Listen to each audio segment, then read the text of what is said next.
Hola, esta es la presentación de la construcción de una escala de estrés percibido en la alimentación. Eh, Como antecedentes tenemos que en el mundo hay 475 millones de personas con obesidad y cerca de 1.000 millones de personas con sobrepeso. Esto produce al año 2.8 millones de muertes. Las consecuencias de la obesidad pues han sido aquellas asociadas con salud, hipertensión, afectaciones cerebrovasculares, cáncer, diabetes, hígado graso, entre otras, ¿no? Esto nos lleva pues a tener riesgo de muerte prematura.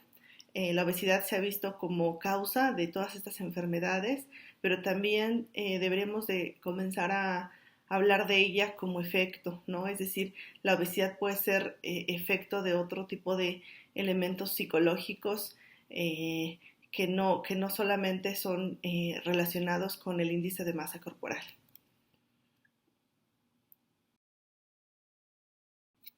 Cuando hablamos de alimentación, nos vamos a esta parte emocional, ¿no? Que está relacionada con el estilo de vida.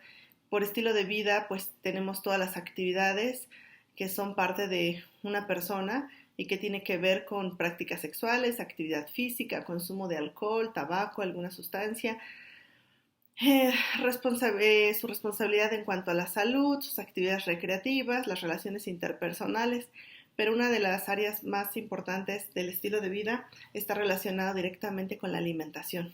Cuando esa alimentación no es saludable, trae consigo problemas de salud y entre estos pues encontramos la obesidad y el sobrepeso.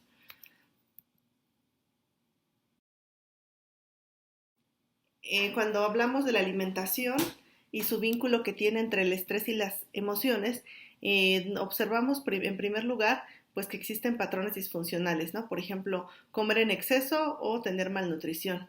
Tenemos factores emocionales, que esto habla precisamente del manejo deficiente que tenemos respecto al estrés, ¿no? Es decir, nosotros estamos en una situación que nos genera estrés y entonces respondemos a ella comiendo, ¿no? Aumentando la intensidad, la cantidad o el tipo de comida, cambiamos el tipo de comida de acuerdo al estrés, ¿no? Entonces la comida sirve como una forma de manejar el estrés, ¿no?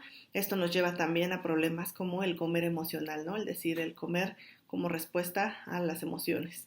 Y bueno, lo que se ha encontrado, pues es que la comida y las emociones negativas pues están asociadas, ¿no? Las emociones desbordantes, es decir, situaciones que nos generan mucho estrés, nos lleva a cambiar nuestra forma de alimentación o la comida relacionada con las restricciones que tenemos, ¿no? A veces el estrés lleva a que comamos menos o seleccionemos el tipo de comida que tenemos y también con cuestiones sociales e interpersonales, ¿no? Es decir, que la comida nos sirve como un vínculo para mediar entre una persona, el conflicto y la situación de estrés que esté viviendo.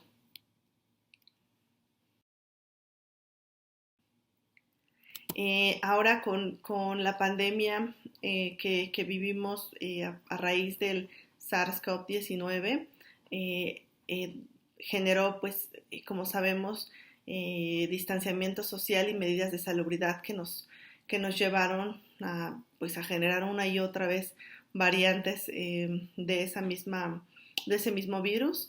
Y entonces de esto surgieron estresores emergentes, por ejemplo, la pérdida de empleo, los cambios de vivienda, los cambios en la familia, ¿no? En los miembros de la familia, aquellas personas que se mudaron, los que perdieron su trabajo, los que dejaron la escuela, ¿no? Entonces estos estresores emergentes modificaron y tuvieron efecto en el estilo de vida y por lo tanto en la salud, no solo en la salud física, sino también en la salud mental. Hay algunos cuestionarios, escalas e instrumentos que evalúan la alimentación y el estrés, ¿no? Tenemos aquí como ejemplo algunos de ellos, pero pues existen más, ¿no? ¿Cuáles son las limitantes que existen de los instrumentos que ya se conocen? Pues primero evalúan por separado, ¿no? Por ejemplo, evalúan el estrés, solamente el estrés, ¿no? En una situación, a veces en situaciones específicas o a veces en los últimos tiempos, ¿no? Pero dejan de lado un poco la parte emocional, ¿no? O se centran en la parte fisiológica, pero no se centran en la parte conductual. Y también por otro lado tenemos la alimentación, ¿no? Que a veces es evaluada como una forma de, de comportamiento alimentario, pero se deja de lado la parte emocional que existe en estos hábitos de alimentación, ¿no? Entonces, concebir la ingesta alimentaria y el estrés como un proceso único y activo de afrontamiento, ¿no? Esta fue como el objetivo de esta investigación, ¿no? Lograr que existiera, que no evaluáramos el estrés por separado y la alimentación como fenómenos distintos, sino como parte de un mismo componente.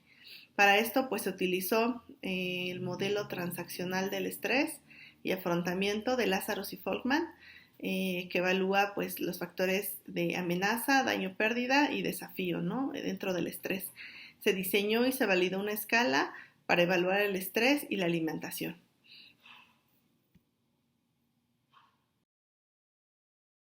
El método que se utilizó pues se dividió en dos fases. En la primera fase hicimos validez de contenido, donde lo hicimos a través de 7 expertos en salud mental, estrés y comportamiento alimentario. Y se evaluaron a través de 4 dimensiones cada uno de los ítems, que fue suficiencia, claridad, coherencia y relevancia.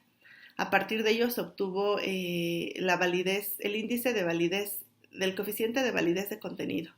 En la fase 2, pues se hizo la validez de constructo y se obtuvo la confiabilidad de la escala. En este caso, pues fueron 814 adultos con una media de 42 años, 506 mujeres, 308 hombres, el 70.1% eran solteros, el 40% tenía licenciatura y y bueno, entre el 15.6% y el 34.5% confirmaban o ellos asumían basados ya sea en que hayan recibido algún tratamiento o en su percepción que padecían depresión y ansiedad. Para obtener el análisis psicométrico se realizó a través de los diferentes pasos y se obtuvo pues las diferentes medidas para validar la escala, ¿no? Que en un momento presentaré. Los instrumentos en la primera fase, pues se realizó un cuestionario de autoinforme tipo Likert con 80 ítems que iban de 0 nunca a 4 siempre. Se realizó una plantilla de evaluación para jueces donde se le explicaba los objetivos de la escala a cada uno de los jueces, se listaban los ítems y ellos se evaluaban, como ya decía, en 4 dimensiones, ¿no? En la fase 2 se utilizó una sección de datos sociodemográficos, un cuestionario con 52 preguntas que contenían información sociodemográfica, información relacionada con la pandemia y sintomatología de COVID, un cuestionario de consentimiento informado y la escala de estrés percibido, que eran 66 ítems originalmente, que estos 66 son ítems que habían pasado por la validez por parte de los jueces, la validez de contenido. Iba la escala de 0 a 4, donde 0 era nunca y 4 era siempre. Los resultados de la primera fase, que es la de validez de contenido por parte de los jueces, se evaluaron los ítems, los reactivos inicialmente eran 80 y de esos 80 se dividía el coeficiente en aquellos que eran arriba de punto 90 se consideraba excelente, arriba de punto 80 aceptable, buena, perdón, y abajo de punto 75 se consideraba aceptable. Aquellos que tenían un índice menor pues fueron eliminados, ¿no? Entonces por eso de los 80 se quedaron en 66. Esos 66 pasaron a la validez de constructo de la segunda fase y aquí de esos 66 obtuvimos 31 reactivos divididos en 5 factores Esos 5 factores son, se obtuvo el 64.07% de la varianza y el 0.95% del alfa de Cromer. De los 31 reactivos que quedaron en la escala, se obtuvieron 5 factores, que son comida como moderador. En este caso, la comida nos sirve como una forma de moderar el estrés. Restricción alimentaria, cuando el estrés sobrepasa a la persona en una situación o en un momento dado, genera restricción alimentaria, es decir, disminuye o deja de comer.